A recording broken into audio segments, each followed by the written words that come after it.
Last verse, however, I shall tell you the things noted down in the writings of truth, and there is no one.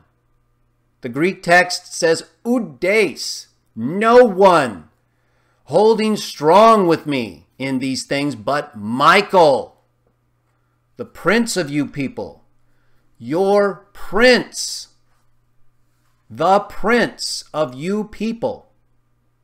Now, here, he's called one of the foremost princes.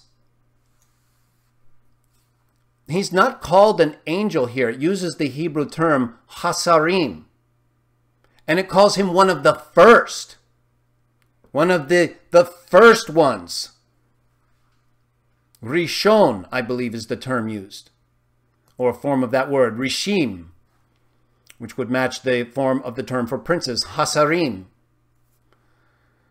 So, he's one of the first princes that are described or referenced in Deuteronomy 32:8, to whom the nations were appointed as an allotment.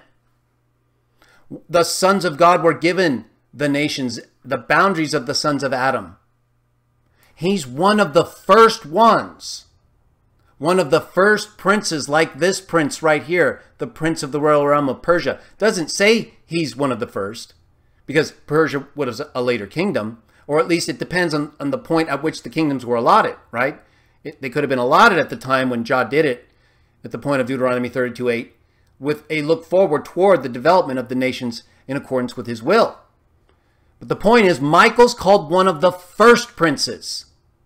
It has nothing to do with being unique in any other way than just that he's one of the first ones who were appointed as a prince. Yet, if you look in my comments, and I've talked about this before in my other videos, I have people who will cite this text and say, well, how's he unique? John 3:16 says God sent his only begotten son, his unique son.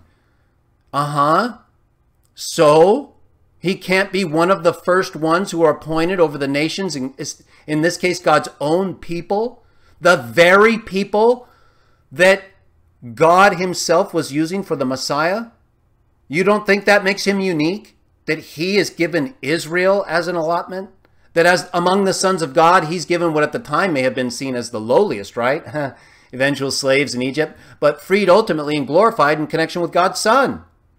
You don't think that's unique? Well, if you don't think that's unique, what about verse 21? If you don't think that just being one of the first princes over these nations, like the princes of Persia and Greece, whether they are first or not, but a prince like them, if you don't think that's unique, that he was appointed over God's own people, what about verse 21? There is no one. No one but Michael, your prince. No one is holding strongly with these beings, one of them. And they're described like that. Exactly like Jesus in Revelation 1. No one but Michael. How is that not unique? How is it the person in my comments can look at Daniel 10:13 and be so unable to see not only that that's unique in terms of Michael being the one prince of Israel among the first princes, but verse 21 makes it obvious no one else can do what he does and is doing. No one. So, are you blind? Are you not able to read? I have actual comments in my chat, people saying, how is that unique? We're not going to reach those people, unfortunately.